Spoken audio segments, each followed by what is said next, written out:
Hello everyone and welcome to the Understanding Behavior live stream. Also, happy I think International Behavior Analysis Day is what they call it. It is B.F. Skinner's birthday. Woo!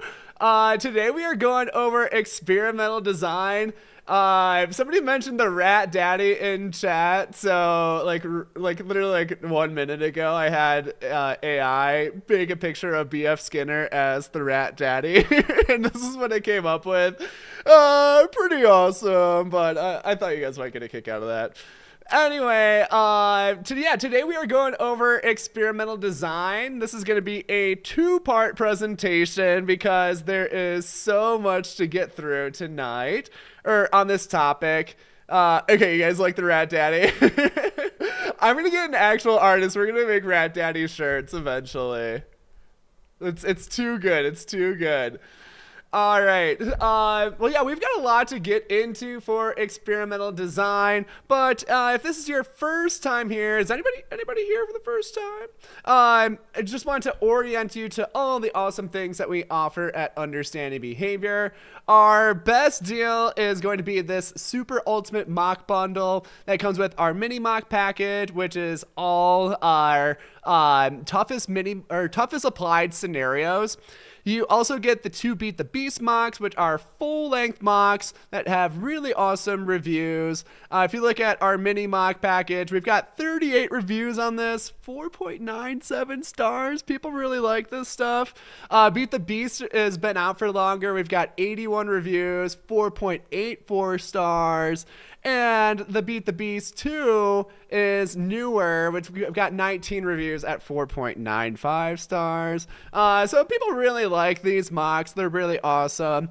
The Super Ultimate Mock Bundle, our pricing right now is $139. So it's $200 worth of products, and you get them for a great deal. This is, there's no additional discounts on this, but this really is the best deal that we offer on these mocks.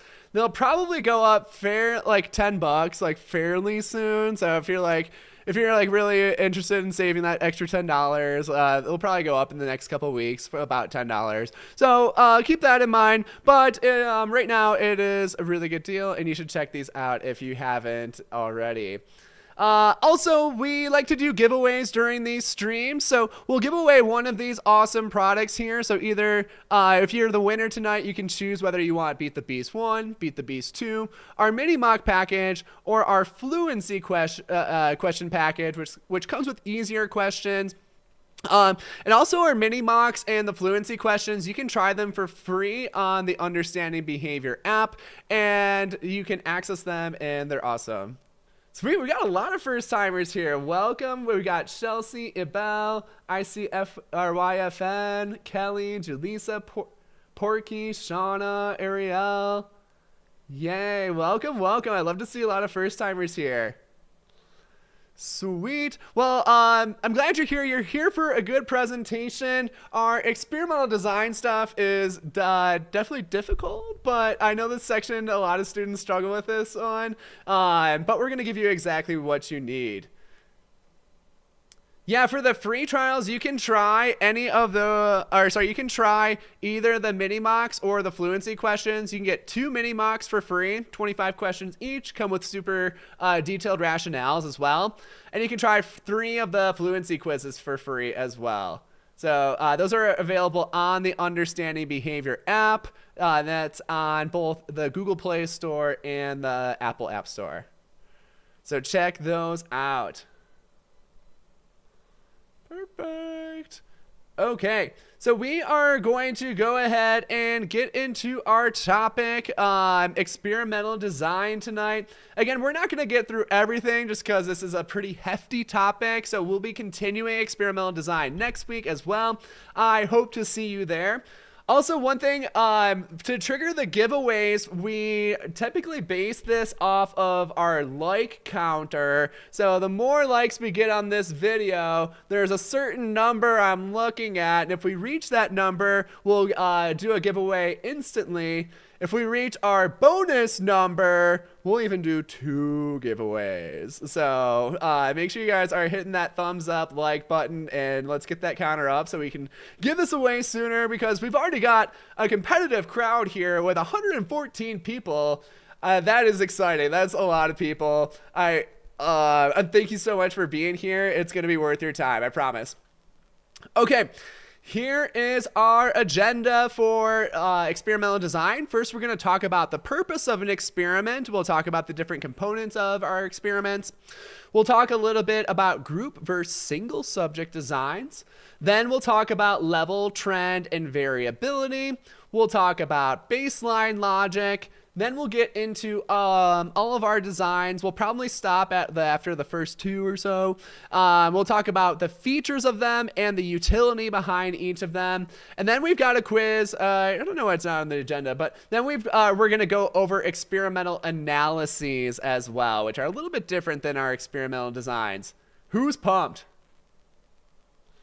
Yeah, for people that are asking how long you have access for the mocks, you get 6 months access for the mini mocks, and then you get 1 submission for the Beat the Beast mocks. They do not expire, but you'll get emailed a PDF with all of the questions afterwards. Yeah, Amy, no worries. We're going to nail down baseline logic for you. Alyssa loves experimental design. Sweet. I love the enthusiasm in chat. Graph nerds here. Heck yeah, Aiden just picked up the bundle. Awesome. I think Jameson just said they did too. Love to see it. All right, well, we've got 118 people here, 64 likes. Thanks for everybody who's hit that, but if we want to do that giveaway soon, I think we're going to need a few more. All right, let's start with the purpose of an experiment. Let's go ahead and look at our basic components first. We have our dependent variable. This is the thing that we are measuring or trying to change. Most of the time in our behavioral experiments, this is going to be the behavior of interest that we're looking at. Then we have independent variables. These are the variables that are changed that could have an effect on our dependent variable. Most of the time, our treatment is going to be an independent variable, but really anything different between our baseline and our testing settings can serve as independent variables. They're things that are changed that could affect our dependent variable. So here is the main purpose of running a scientific experiment. We need to isolate a single independent variable and see if it has a clear and consistent effect on our dependent variable. So we're only going to change one thing, and if that thing changes our dependent variable, then we can be more confident that that thing consistently will change our dependent variable. So if we only have that one difference, then we can attribute the change in the dependent variable to that one difference in the independent variables. Another good term to nail down is experimental control. Experimental control is a spectrum, and what it does is it proves how strongly the effect of an IV has on a DV, and it does so through an experiment that isolates the IV. So experimental control, it's a spectrum. If we have weak experimental control, then we might not be that confident that our IV has this effect. But if we have really strong experimental control, then this shows that we have more confidence, more certainty that our IV is going to affect our dependent variable. In other words, our treatment is going to affect our behavior in a very specific way. When we are doing science, what we want to do is we want to isolate our independent variable. So if we, in our baseline condition, we want to just have our environmental context. And our testing condition, we want to have the same exact environmental context. But again, we're only changing that one thing. And if we change multiple things, so let's say we've got 3 different IVs or even 4 different IVs and the behavior changes, now we're going to be less confident that it's this variable because it could be any of these 4 variables that could possibly explain the change in behavior. Once again, that's why it's really important to keep everything exactly the same in our test condition, but we're only changing this one thing, our independent variable. Cool. Let's go ahead and compare and contrast group designs versus single subject designs. Group designs are not typically used as often in behavior analysis. We are typically going to use our single subject designs a little bit more, but it is important to understand both of them because they are both very useful. In our group designs, what we're going to do is we're going to compare the effects of a treatment group to a control group. So we're going to have tons of participants. Some group designs have upwards of like 20,000, sometimes even 50,000 participants in them. It's crazy how big these can get. And what we do is we split those groups up. So one of the groups is not going to receive the treatment, and the other group is going to receive the treatment. And what we're going to do is they're going to use statistical analyses and get the averages of all of the data and see if the intervention is generally effective with that population. So let's say we were studying people with major depressive disorder and we had 50,000 participants. So all 50,000 of those participants would have been diagnosed with that major depressive disorder.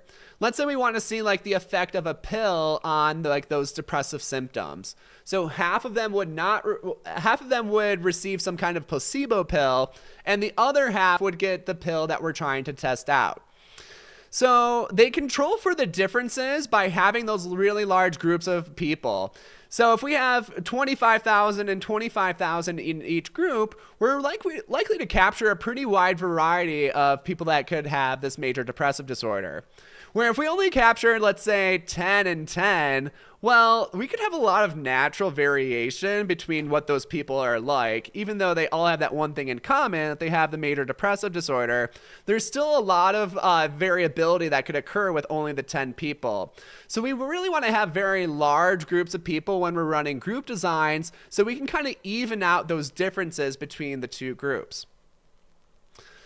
In general, our group designs are going to be a little bit better accepted by the scientific community. So since they use very large groups of people, this is going to show, like generally if this is going to work with any kind of person with this disorder. Where single subject designs are more focused on if something specifically works for an individual. So let's go over our single subject designs. That's what we're mostly going to be reviewing today. Instead of using a control group in a single subject design, we're going to use the subject's own behavior as a control. So we're going to take the data on the behavior without our intervention, and then we're going to provide our intervention, and we're going to show what is happening. Instead of using statistical analyses, we're going to use visual or graphical analysis, and we're going to use that to determine if an intervention is effective, not for the entire group of people, but just for that individual. What's nice is that like group designs aren't necessarily going to show if something is great for an individual, but single subject designs are very clearly going to show, like, does this work for this person? In general, single subject designs are not as well accepted by the scientific community. A little bit of a history lesson here. If like B.F. Skinner, he was the first person to really utilize the single subject designs and note the power of them. And during his university research, universities were way different back in his time than they are today. But even in universities, they wanted him to use group designs. And at one point, he actually did try to use group designs with his rats in doing experimental analysis of behavior. And what happened is that he was finding that the average results weren't really representative of any of the individuals. And this was a really big weakness of the group designs. And it just straight up didn't work for what he was trying to study and what he was trying to figure out. So the single subject design allowed him to get a lot more control over the environment and, again, see more particularly how certain environmental variables affect the behavior of each individual. So still to this day, single subject designs aren't as well accepted, but they are very well accepted in our field, and we are still able to get really expandable results from our single subject designs as well.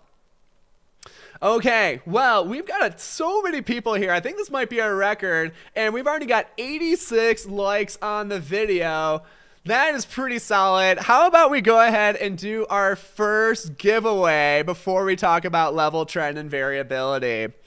So yeah, to participate in this giveaway, let's make it a little spicy today. So we usually will pick a random number between 1 and 500. But today we're going to make that between 1 and 750. So if you're the winner of this giveaway, you can choose whatever item you would want. You can get the Beat the Beast mock, Beat the Beast 2, our mini mocks for mastery, or the Fluency package. So 1 vote per person, and let's see whoever is closest is going to win that. So this could be anywhere between 1 and 750. Let's see what we got. Oh my gosh, we're at 93 likes on the video. That's amazing. We're shattering records today. Thanks so much, everyone.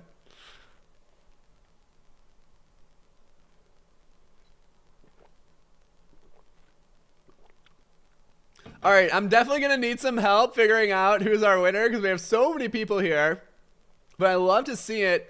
Again, one guess per person. Chelsea, Denise, I'm going to have to disqualify you. We've got a few there.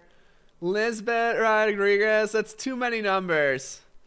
Too many numbers. We're going to have to disqualify you. Sorry, one guess per person or else your numbers are not going to count.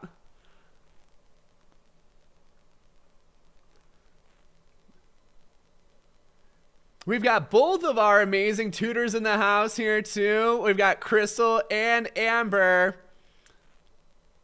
They are amazing. If you want some one-on-one support, definitely book some sessions with them. I think Crystal's actually sold out right now, so only Amber's available. It's okay, Chelsea. Thanks for fixing that for next time. All right, here we go. We're going to pick our number. Our number is 403. All right, help me out here, Chad. Who's closest? I see Ariel at 397. That's pretty close. Let's see if we got any closer. 403.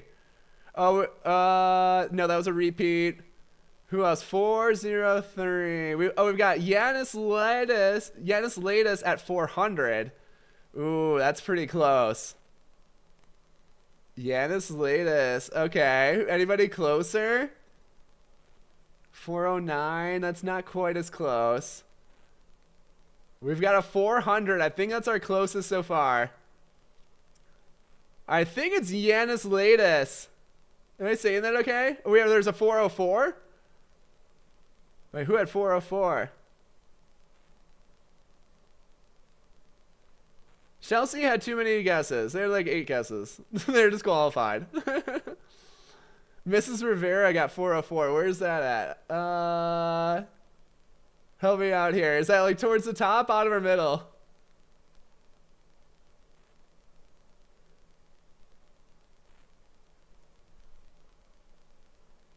We might have to figure out a new system.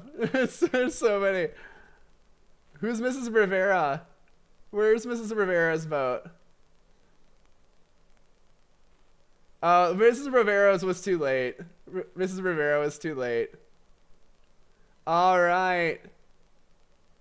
I think we're going to give it to Yanis Latest. Congratulations. Go ahead and send me an email at understandingbehaviorofficial@gmail.com and we'll get you your mocks. So yeah, Yanis Latest is going to be our winner here. Congratulations.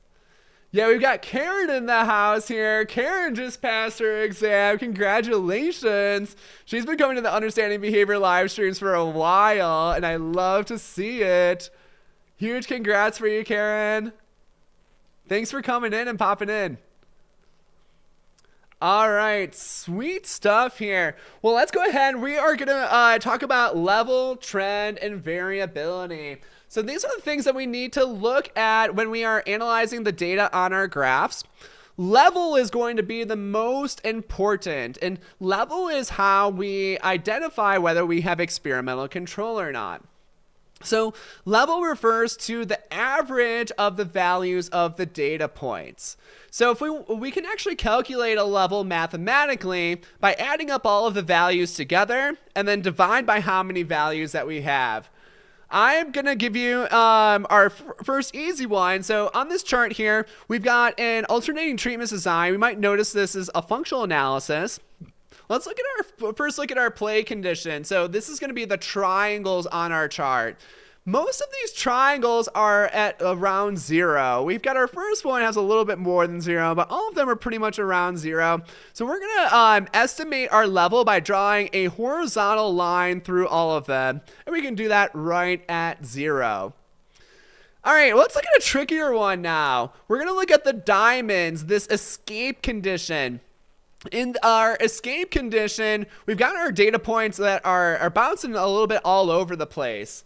If we want to estimate the level for this, again, we're going to want to draw a horizontal line through the center of the data path. And if we drew a pretty good line if about half the data points are above the line and about half the data points are below the line. So let's give you guys a guess. Let's have you guys guess here. Where might we estimate the level for this escape condition? What do you think?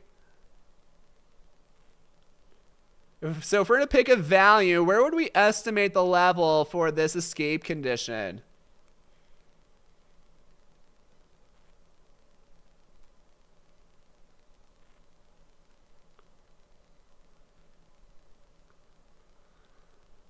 Yeah, if you want tutoring, go hit up Amber right now. Crystal is currently sold out, taking a little pause on tutoring, but Amber is more than willing to help you out, and she's amazing. She has over 2,500 hours of tutoring on her experience, and she is an amazing BCBA. So check her out on the shop if you want to book a session with her. Cool, I'm loving the answers in chat. Way to go, everybody. Looking good, looking good.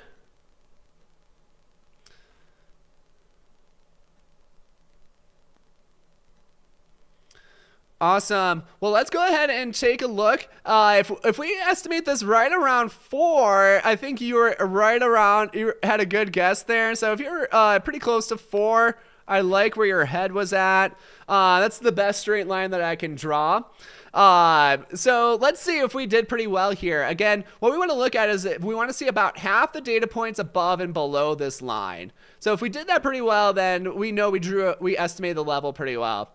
And I think we did that pretty nicely here. We've got about half of them above, about half of them below, and they're about equal distance above and below as well. So 4 looks really good. If you guessed right around 4, you absolutely nailed that one. Good job.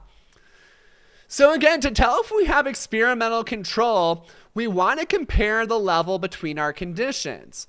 So in this one, we had a functional analysis. Our play condition serves as our control condition. And the escape condition was our test condition. And what we saw that there was a pretty big difference in level between our escape and our control condition. So we would say that we do have some experimental control. And what that means is that our escape condition consistently gets this behavior to occur more than our play condition, our control condition. So that's what that means here. Let's go ahead and take a look at our squares, this attention condition. If we're going to estimate the level of our attention condition, what do you guys think we would, where would we estimate that at? We're looking at these squares here. Where might we estimate the level for the square attention condition? Yeah, but in a functional analysis, play is always going to be our control condition. Absolutely. Cool. Yeah, great answers coming through.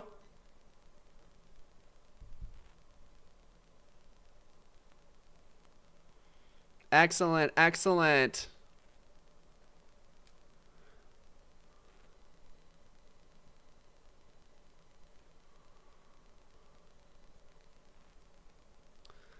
Awesome. So yeah, I think if you estimated this somewhere between 0.5 and 1, I think you are right on track. Let's just make it 1 to make it easy and see what we've got here.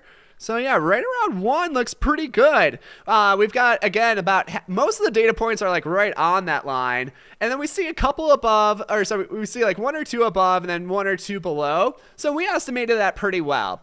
Again, when you're estimating, you don't necessarily need to be perfect. If you're like 0.5 or like about 1 off, I mean, depending on the scale of the graph, you're on the right track here. So the attention condition, we would say that there still is some experimental control, that it didn't consistently increase the behavior from our play condition, but we would say that our escape condition had much stronger experimental control. So that's what we're talking about, where experimental control is kind of a spectrum. We are a little bit confident, and we have data that demonstrates that, yeah, there's a little bit of increase in behavior when we reinforce the behavior with attention, but we see much larger increase in the behavior when we reinforce it with escape. So both of these would have experimental control. We would just say that the escape condition has much stronger experimental control because it has a greater change in the level between our conditions. Again, level is going to be the most important thing for identifying experimental control. So doing the estimations just like we did is an incredibly useful tool for looking at our graphs. Awesome job. Awesome job. I'm going to go ahead and reset this real quick so we've got a fresh graph to look at. Next up, we're going to talk about trend. Trend refers to the general direction of the data path. There are 3 different types of trend. We can have an ascending trend, a descending trend, or no trend. An ascending trend refers to the data points going up gradually over time.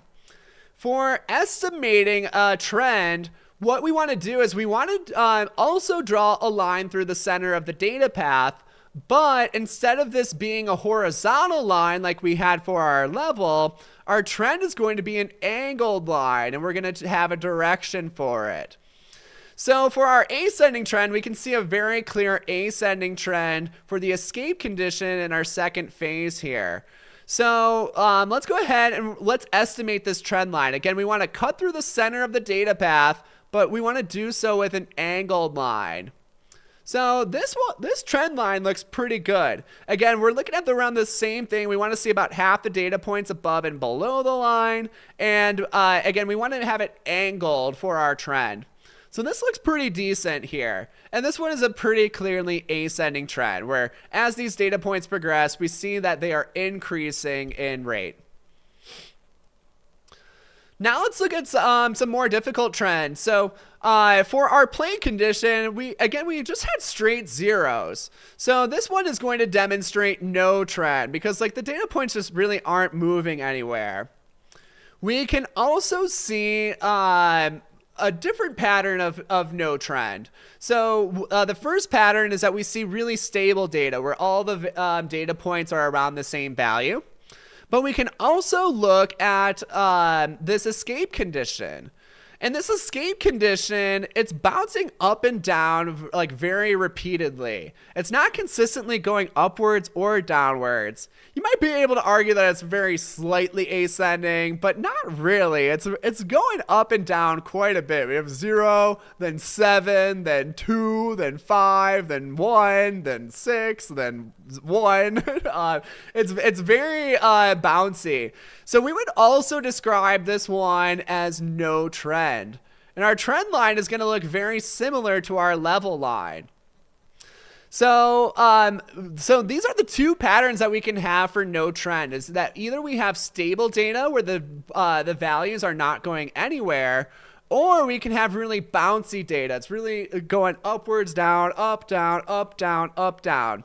Both of these would be called no trend. Good. And yeah, some of y'all are jumping into variability already, and that's our next level of analysis that we're going to do. So variability, and a lot of people are taught this incorrectly, so listen up here. Variability is on average how spread out are the data points from the trend line. So we can let's look at our escape condition first. We want to look at our trend line, and we want to compare like how spread out these are from our trend line. We can call variability either low, moderate, or high. These terms are a little bit subjective, but are going to be kind of relative to the graph that we're looking at. So I would call this one probably moderate variability, since we see on average that there's a decent amount of distance from our data points and the trend line. For our play condition, there's pretty much no distance between them. Like all these data points are pretty much on our trend line. So we would call this low or no variability. Now this gets tricky when we have trending data, because variability, you might think it's like how different are the values from each other, and like, yeah, like all the values are pretty different from each other in this graph, or sorry, this data path over here. But the thing is that there's actually not much distance between these data points and the trend line. So we would call this one low variability. And again, we're not necessarily looking at like how different the values are. We want to look at how different those values are in relation to our trend line. So this one is going to be called low variability because it's moving in a fairly predictable pattern. If we wanted a quick example of high variability, we're going to just see like bigger jumps. So this one, again, we would have like no trend. So we draw that trend line and we see way bigger distances between the trend lines and the data points. So this one we would call high variability if we had this, this chart. Cool. Yeah, I'm glad a lot of you guys are taking something new out of this one. Looking great. Looking great. So again, level is the most important. That's going to be the average of the values of the data points. Trend is going to be the direction that they're generally heading. And variability is going to refer to how far away are the data points on average to our trend line. And yeah, we bring the truth here at Understanding Behavior. We are very meticulous about how we teach our content and make sure we get it right. Good. I'm so glad that like we've got a lot of students learning here in chat. Let's see in chat, like is this way of looking at variability new for you? Because it's really a lot of students look at it as like how different are the data points in general, but again, we want to look at them like how different they are in comparison to that trend line. Cool, yeah, a lot of people were fixing a lot of broken knowledge here tonight. I love to see it.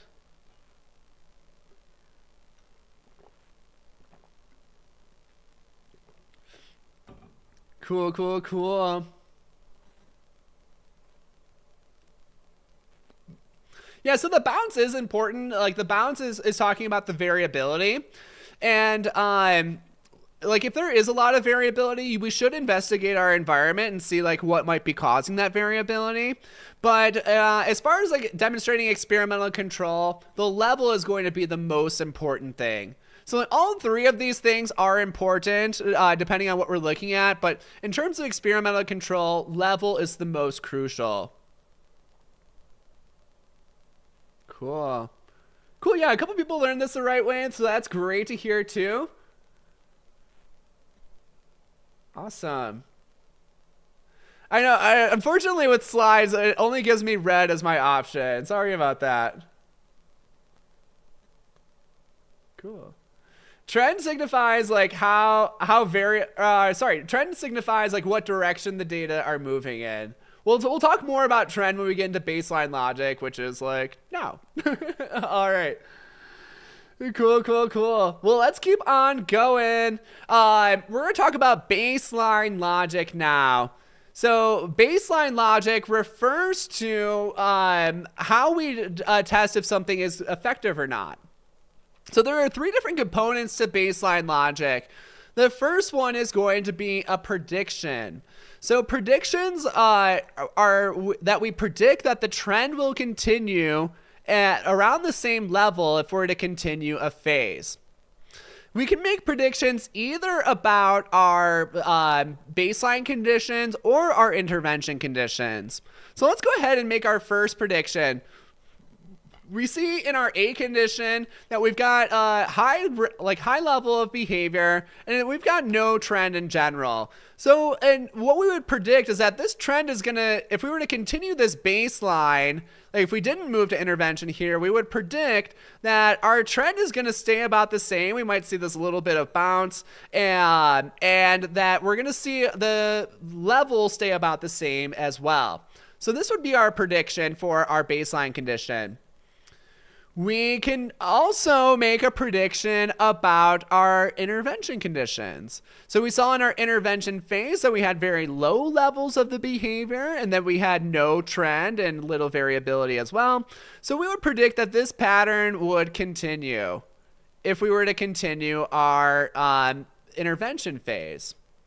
So that's predictions, is that we're going to predict that the trend and the level are going to continue if we're to continue that phase. Yay, no, I'm so glad you're here, even after passing the test. Love the people that are just like geeky about learning this stuff. So thanks for coming tonight. All right, so here's what we've got here is we've made our two predictions. So we predicted for baseline that level's going to stay high, that we have no trend, but we have that little bit of bounciness. We're also going to predict about our intervention condition, that the level is low, but we've got no trend and that little bit of bounciness. Now let's look at our next phase. So our next component of baseline logic, which is verification. So verification is when we show that the level of the behavior reverses when we go back to our baseline condition. So we can note it in our second baseline condition. So we can test for verification in this second A phase. And what we want to look at is, was our prediction about baseline condition accurate? So let's go ahead and take a look. We've got, in general, we've got an ascending trend here, but it was very quickly ascending, and then it stabilized out in these last three data points. Usually when you're looking at like a phase and how it's occurring, we want to focus on the last three data points because that's going to show some stability.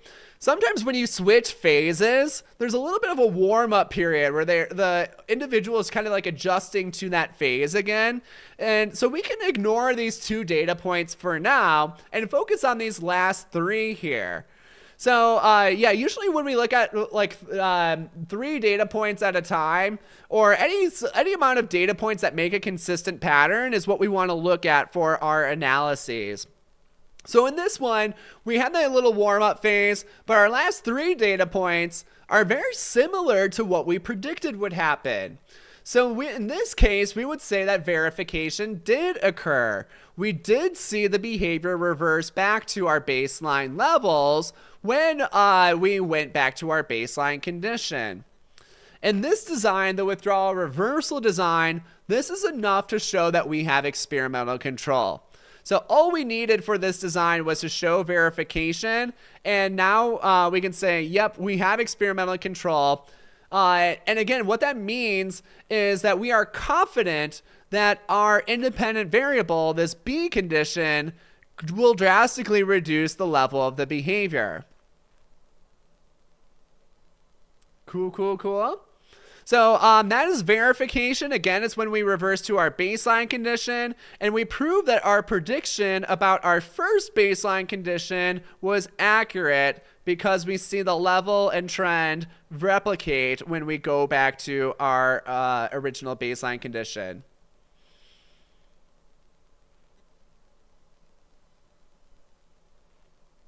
So Emily's asking, so are we predicting what will happen in intervention and verifying by baseline? Not quite. So we predicted about our baseline condition, we implemented our intervention, and then we reverted back to our baseline condition and shown that this prediction is accurate. That's what we've done so far. Yay, building skills. I'm glad it's clicking for you. Love to see it. All right. So that's verification. Our next component of baseline logic is replication. This is basically the same thing, but instead of looking at our predictions for our baseline condition, we're going to look at our prediction for our intervention condition. So replication occurs when we show that the level of the behavior continues in the same pattern for the intervention when the intervention's put back in place. So we can show replication in this second B phase when we look at our second implementation of the intervention. So what we had here is we made a prediction about our intervention, and then we've shown that our prediction about the intervention condition was accurate. And again, like what we see is that the level and trend for all of these are right around the same levels. So we have proven that this prediction was accurate that we made about our intervention condition. So that shows replication, and this is going to be an enhancement on experimental control for this design.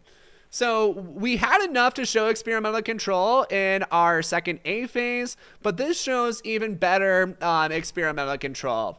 And again, experimental control is a spectrum, so like the more that you prove things, the better it is.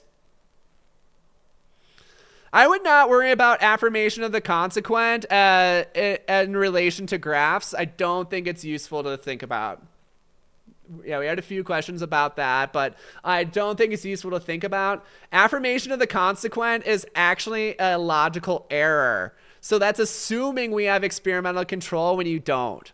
So it's not shown on this graph because we have really strong experimental control on this graph. Good question, though. All right. How are we feeling about baseline logic? Is this all feeling groovy for now? Are we ready to move on?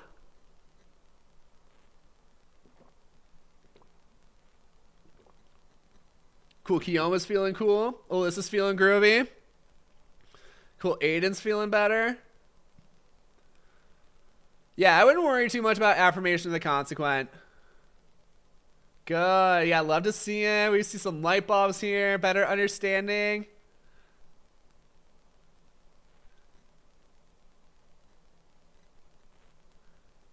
Yeah, there was a question of how many data points we need for baseline. So typically, like we're gonna take data, as much data in any phase until we get like a necessary pattern. So usually like you want to see 3 data points making about the same pattern is what we're looking for. But really like there are some exceptions to that. Cool. We got a lot of people feeling groovy. Yeah, most of the time you want to wait until stable responding. There are a few exceptions to that, which we will go over. Awesome. Cool beans, cool beans. We've got a huge audience here tonight. We've got 147 people here. Almost everybody has hit the like button so far. I think we're getting close to a second giveaway trigger, but I don't know. We might just need a few more likes on this video to get there. Thanks to everybody who has been hitting that so far. I wouldn't even say 3 minimum is a hard rule. Like there are exceptions to that. Alrighty. Next up, we are going to talk about our withdrawal reversal design. So we kind of got an introduction to that with our baseline logic already. But let's talk about, first we're going to talk about the features of a withdrawal reversal design, and then we'll talk about the utility behind it. So what situations we can use it and what situations we can't use it. All right, so in a withdrawal reversal design, we're going to be reversing between our baseline and our intervention conditions. So we have longer phases, and we're going to see phase lines between our intervention and baseline conditions. What these conditions will do is we'll compare the behavior in the different conditions with and without our independent variable. So baseline condition is going to be our environmental context. Intervention condition is going to be the same exact environmental context, except we have that intervention in place now. To visually identify a withdrawal reversal graph, what we want to look at is we're going to look at our phase labels. So we want to see like these baseline intervention labels. And we also want to see phase lines in between like those labeled sections. So those are going to be our biggest indicators that we are working with a withdrawal reversal design. In a withdrawal reversal design, we can use this to test out multiple interventions, and we can also use it to test out multiple dependent variables. So let's look at our bottom chart here. We actually did both of those things. We see we have intervention A and intervention B. When we're labeling these phases, baseline is always going to be A. Our first intervention is going to be B. And then any subsequent interventions are going to be labeled down the alphabet. So, yeah, sorry, I did this one wrong, but this one should be C, not A. So this design, we've got an A, B, C, B, C design. If we were to have a third intervention in here, we would label that D. But baseline is always going to be A. Note in this one, we had two different independent variables as well. So one way to see that is that we were measuring two different behaviors on every single session. So we know that these are dependent variables and not independent variables because our independent variables are our phase labels, where the dependent variables both occur on each session. So when we see those stacked data points, that's going to be a better indicator that those are both dependent variables and not different interventions.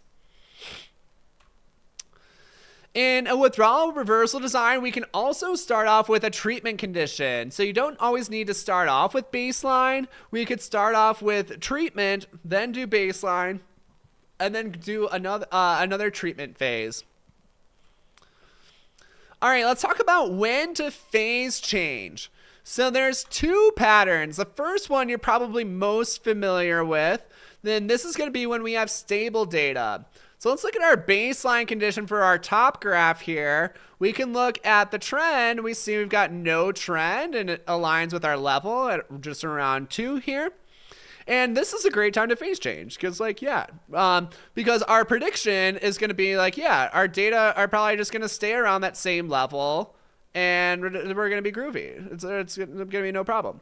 So, stable data, totally cool to phase change on.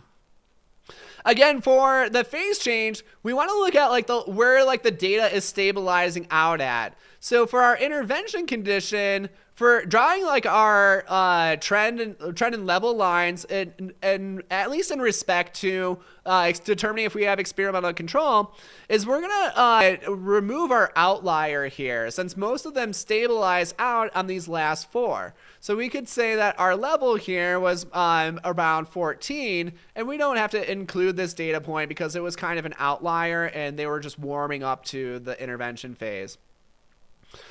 So in this one, we saw a very clear difference in the baseline and intervention levels. So that's a pretty good indicator that we have experimental control.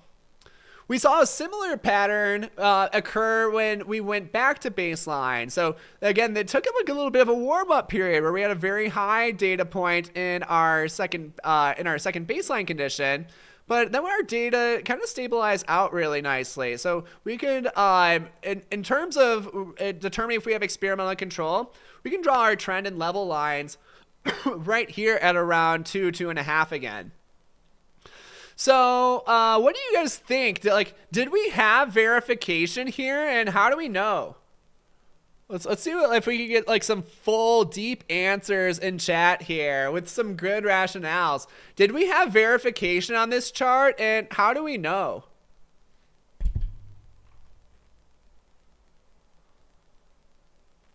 Let's see what you got. Impress me. I know you guys have learned baseline logic super well.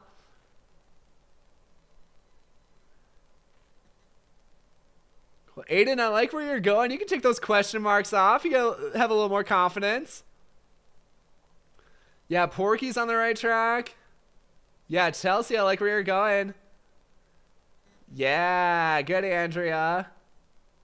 Good, Crystal. Good, nice, Hema. Yeah, these are great, crew. Keep it up. Yeah, Bridget looks good. Alberto, I like where you're going. Aaron looks solid. Good, Akanksha. Good job, Brittany.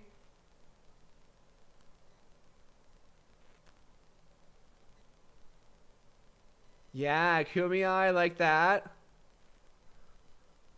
Selena looks good. Ooh, Gabriella, I like the terms that you use there. Good, Lisa. Yeah, these rationales are killer, crew. Nice job. So yeah, there's a lot of different ways that we could say this, but most of you guys are on a really great track. I'd love to see all the awesome rationales coming through. So yes, we would say that verification did occur here. Remember, verification we can tell in our second baseline condition. And one way we could say this is that we would prove the prediction about our baseline condition was accurate. A lot of people also noted that we saw great increases when we went to intervention. Then we saw decrease back to baseline levels when we reverted back to baseline. So any explanation around any of those lines is totally great. So really nice job, everybody. Love to see it. All right, so when to phase change? We can phase change on stable data, but there's one more time that we can phase change. This is if the data are trending in the opposite direction intended by the next condition. So if the next condition is intended to increase the behavior, then if our data are descending, then we're totally good to go. So let's go ahead and talk about why this occurs. So let's say in baseline, we actually had a trend that looked like this. This would be a good time to phase change because our trend is showing a very clear descending trend. And the reason why that's fine is because when we have a trend, what we can do is that we predict that the trend is going to continue. So if we have descending data, then our prediction is going to be that we're going to see the data descend. But in our intervention is intended to increase the behavior. So if we put in the intervention and it does increase the behavior, then cool. Our independent variable has changed both the level and the trend of the behavior, and that is still able to show us experimental control. I'm going to wipe this clean real quick just so it doesn't get too messy. But let's say in baseline, instead of seeing our descending data, let's say we had ascending data. So let's say we had a data path that looked kind of like that. Would we be able to do a phase change here? What do you guys think?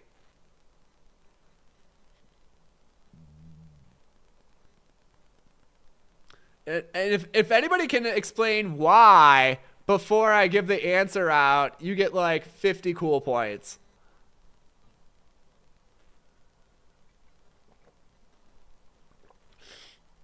Not because of variability. This one actually has very little variability. Because remember, variability is in comparison to our trend line. Let's see if anybody's winning cool points. Cool, yeah, Brittany's on the right track.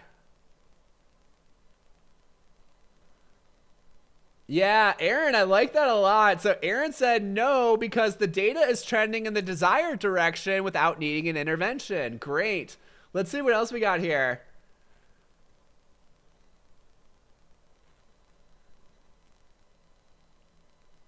Yeah, Jeanette's on the right track. There wouldn't be a need for an intervention here. Good, because, yeah, we're trying to increase the behavior, and it's already increasing. So, yeah, we don't even need an intervention. Great point.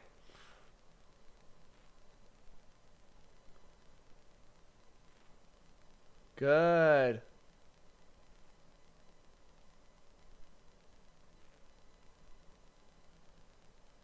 Yeah, Isa's right on track. Good. Yeah, so remember, a really important point to hold on to is that trending data are likely to continue to trend. Can I type in here? I forget. I don't think so. It would look too messy if I wrote it out. But really a good rule to hold on to is that trending data are likely to continue to trend. So if we were to look at where this is going to trend, we would predict that yeah, it's going to increase really greatly and this to our desired levels. So there would be no need for intervention. And also, if we did implement our intervention, there could be two explanations for an increase in behavior. Let me draw a little bit less dramatic version. So let's say our data points kind of looked like this. So again, we would predict that trending data are likely to continue to trend. So our prediction would look something like this. So if we implemented our intervention here, now, and the behavior did increase, now we would have two possible explanations for the increase in behavior.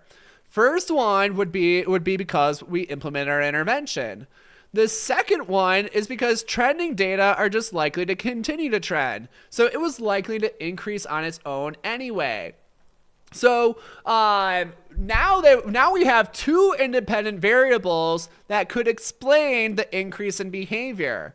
And that invalidates our experiment. It tells us that we don't have we can't tell if we have experimental control because we don't know which one caused the increase in behavior.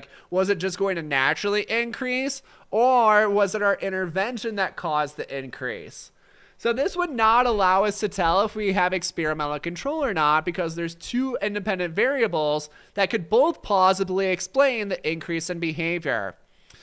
So if the data are trending in the opposite direction intended by the next phase, so if we had descending and the next phase is going to try to increase the behavior, that is good to go. But if it's going in the same direction intended by the next phase, that is going to prevent us from telling if we have experimental control or not. Cool. All right. Well, while I was rambling, we did meet our next giveaway. Our next giveaway number, I was aiming for 115. We're at 117 right now. So why don't we go ahead and do another giveaway? We'll wrap up the withdrawal design utility, and then we'll call it a night. Next week, we'll talk about the rest of our design. So we'll talk about alternating treatments, multiple baselines, multiple probes, delayed multiple probes. We'll talk about our experimental analyses. So don't miss out next week. We'll be back same time. Yeah, well, I think there's also a slide on internal and external validity too. Good. Yeah, thanks for the reminder on that one. All right, yes, one guess per person. Multiple guesses will be disqualified. We'll pick a number between 1 and 750. Our closest participant is going to win one of these four amazing products. If you're not a winner tonight, but you're like, hey, I really need some awesome study materials, what you can do is you can either pick up the Super Ultimate Mock Bundle, which is our best deal at just $139 for all three of these amazing products. Or if you sign up for our email list, you'll get sent a coupon code for 15% off. You'll also get sent links for accessing the free trials for the mini mocks and fluency questions. So a really great opportunity. Get on our email list and sign up and get those codes and free stuff. All right, looks like answers are slowing down a little bit. We'll give you guys maybe 10, 15 more seconds. Then we'll go ahead and pick our number.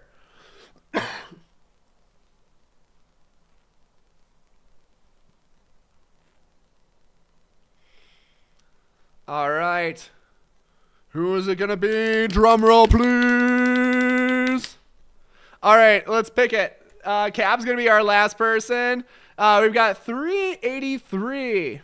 All right, help me out here, Chad. Who's our closest? 383. Oh, Alyssa Rampino, 384. Oh, my gosh. Oh, 386 was really close. Oh, Alyssa's only one off than the 750, though. That's probably going to be it. All right, let's see. I think Alyssa's got it. I don't think anybody's closer than that. Selena at 378. That was so close. Yeah, Alyssa's gotta get it tonight. All right. Congratulations, Alyssa. Send me an email at understandingbehaviorofficial@gmail.com. Let me know which prize you would like. Yay, I'm so glad you won. I know you like just came back to studying, so hopefully this is gonna be that push that you need. All right. Awesome. Congratulations, Alyssa. Okay, we're gonna finish up talking about withdrawal designs, and then we'll call it a night for now. Uh, let's talk about the utility for the withdrawal reversal design. So, the withdrawal reversal design is the strongest demonstration of experimental control out of any of our designs. This is because it really clearly shows the differences between our baseline and intervention conditions. So, what it does is it adds and removes our intervention. And when we have that removal element, it's able to show even stronger experimental control because we're making these direct comparisons like, hey, everything's the same. And then we're doing the same exact thing, except we're changing one element. So that gives us really strong confidence that that IV can actually change the behavior in a particular way. There are some limitations for the withdrawal reversal design. So they cannot be used for behaviors that cannot be reversed or easily unlearned. So to show experimental control from this design, we need to show verification when we revert back to our baseline conditions. So if we have a behavior that's not likely to be unlearned, usually it's like we have our baseline condition, it increases in our intervention condition, and then they like still know the skill, and then we don't have verification, and it can occur. So we cannot use it for those kind of behaviors because that's the situation we're going to run into, and it's not going to be able to show experimental control. There are some ethical limitations when we have severe and dangerous behavior. So withdrawal reversal designs always cause a removal back to our removal of a treatment or like some extended baseline periods. If we have like a BAB, we can limit that a little bit. So let's say like we found an intervention that like decreases the behavior pretty nicely. Let's say we have something like that. What you can do is like, you know, like for baseline, we could just do like one data point and then go back to our intervention condition. So like it could be okay if we do a BAB arrangement like this, but if it's a very severe behavior, then this might not be the best option to do. Yeah, Nicole had a great example of a non-easily reversed behavior would be like learning how to read. That's a great example. Yeah, like learning addition or spelling. Yeah, good. Thanks for helping out in chat there, crew. Withdrawal reversal designs, they can also be used to test out multiple interventions. So we saw like in this bottom chart here, we tested out 2 different interventions. It's a little bit slower because we need those specific patterns before we can phase change, but you can test out multiple interventions. Usually it's going to be like 2 or 3. You're probably not going to test out like 5 with a withdrawal design just because it would be really slow. All right. Well, anyway, that's going to wrap up our withdrawal designs, and that's going to wrap us up for experimental design for tonight. Next week, we are going to continue with the rest of our designs, so make sure you're tuning in next week, Thursday, for that. Again, check out Understanding Behavior Shop for all of our amazing products. We've got our Super Ultimate Mock Bundle. We have our Fluency Package. Crystal's currently sold out with tutoring, but Amber is available for tutoring, and she would love to work with you one-on-one. Also, we have study groups on Mondays and Wednesdays. If you look at our link tree, you can find, here, I'll show you the link tree too. If you go to our link tree, you can find our Facebook group, which is the Understanding Behavior Power Preppers group. We have all of our events and notifications for them in here. So yeah, definitely go check these out if you want to get notified of when these study sessions are occurring. If you want to rewatch the recordings for the study sessions, you can do that with this product. We've got 4 months of study sessions on here. So if you go here, You can see all of these different recordings and wonderful notes from our other lovely BCBA instructors. So this is $20 for access for all of those. Make sure you check that out if you want to get those videos and rewatch those on your own pace. And yeah, I think that's it. We are working on a more comprehensive course. We are anticipating a first week of April release for that. So I'm looking at April 7th is what crossing my fingers to get that release for y'all. And things are coming together. It's going to be an amazing product. And you should check it out when it drops because it's amazing. All right, well, that is all for tonight. Definitely check out our shop, check out our stuff, check out our link tree, join our Understanding Behavior Power Preppers group on Facebook. Follow our pages as well. We offer free questions every day on Facebook and Instagram. So go check those out. They're pretty awesome. Really, really cool stuff here. And then, yeah, that's all for tonight. I will see you next week for more experimental design action. And yeah, I hope you all have a great night and a great evening.